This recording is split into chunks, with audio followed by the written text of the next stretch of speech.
independent candidate Anele Mda is currently unveiling her campaign manifesto at the women's prison in Constitutional Hill. Let's cross live to that. The economic mainstream is concerned, and that cannot be business as usual. It definitely has to change. There is an element which we have not addressed as South Africa, that of focusing on the people that possess special needs. I'm talking about people living with disabilities, whose interests and whose needs have not been properly championed, have not been given a primary attention. And these are things that we see being characterized by the manner in which they lack representation in so many sectors. When we are talking about people living with disability, we are talking about a sector in our society that is facing repeated jeopardy and repeated victimization of being closed on opportunities. When you are talking about businesses, you do not even ever hear us talking about people that are living with disability being business people, because we have become okay with the fact that they are defaced and are not seen in the landscape. These are some of the issues that hold a very close space in my heart, because I believe that these people who possess special features that make them to be defined as people living with disability do not necessarily need to be the limiting factors that make them to be closed out of opportunities. It is high time that we prioritize people of special interest, especially when we deal with ensuring that we create opportunities both for employment, but also opportunities for businesses, because they are also deserving of all the opportunities that come with being South African. One of the things that I hold very fundamentally important is that of upholding an objective rule of law, constitutionality, and make access to justice available for all. You will understand that there are constitutional provisions that state unequivocally that everyone will be equal in the eyes of the law. But we know the experience has taught us in our country that we do have, for instance, cases where you will find that these are prescribed cases that have got set and fixed minimum sentences, that you will see that sometimes they do not get applied to certain groupings. And that it begs one to ask the question, at what point do we have to come out and call the end to the selectivism of the way in which justice gets to be administered in certain instances? I can make mention of the fact that we saw, all of us as South Africans, a case of Oscar Pistorius. If it was not for the appeal, we wouldn't have seen Oscar Pistorius even going to serve a minimum sentence,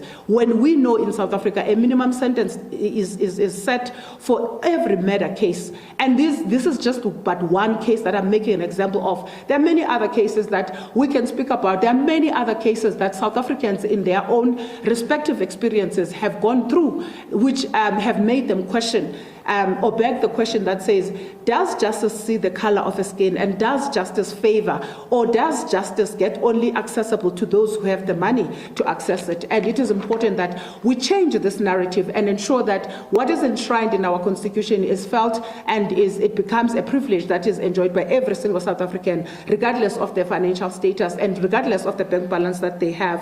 One of the things which I will leave at as a last issue is the issue of ensuring that there is a shift in how we ensure that unemployment in our country, especially as it pertains to young people, we drive a meaningful shift towards ending unemployment. I hold a view that currently some of the initiatives that we have as interventions, especially the ones that deals about the issue of workplace accumulation of workplace experience through learnerships, they remain a simple lip service that does not do the justice of ensuring that ultimately, after young people have served those internships, they ultimately get out of being unemployed. But ultimately what we see now and what we have seen and observed is that after 12 months of serving an internship, a young person gets to be reintegrated into the queue of unemployed people. And that effectively makes a mockery of the very initiative that was said to be the basis of trying to ensure that young people are created employment for. My proposal, which is firm and unequivocal, is the one that says we must, and I will go to Parliament and put a private member's bill on this proposal to say we must have a standard fixed 36 months internship period that must be accorded young people, so that by the time a young person finishes 3 years of internship in a workplace, they have not only accumulated work experience, but they've also secured full-time permanent employment. And that must be the only time that our government must be able to offer the compensation that goes to corporates that have chosen to participate in the youth employment service of offering young people internships.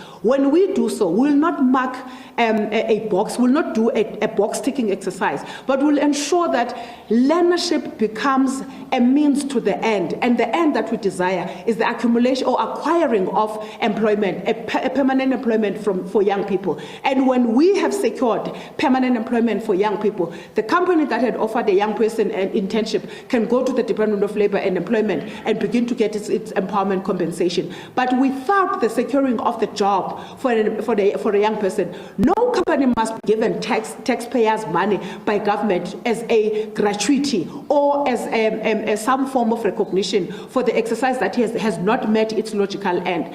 We must be intentional in how we want to create jobs for young people, and we must be unapologetic about the fact that for as long as young people continue to constitute a majority of the unemployed people of South Africa, there is absolutely nothing that must be good about the state of our country. Because when we, the people of South Africa, refuse to prioritize our own young people, we must beg to ask the question, who will then come and rescue the situation that they find themselves in, because they have not created this situation for themselves.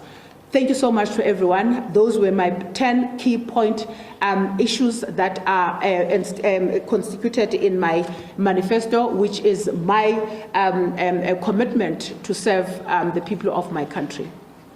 Thank you. I think she mustn't move from the podium. Right. You've been listening to Anele Mda. She's one of the independent candidates as she's been giving insights on her manifesto, talking there about, people living with disabilities and how that should be taken into cognizance and how she will make that a priority, as well as youth unemployment and young people, particularly graduates that are going or do not have jobs. She is one of many other independent candidates who are contesting the 29th of May elections that will be hosted here in South Africa.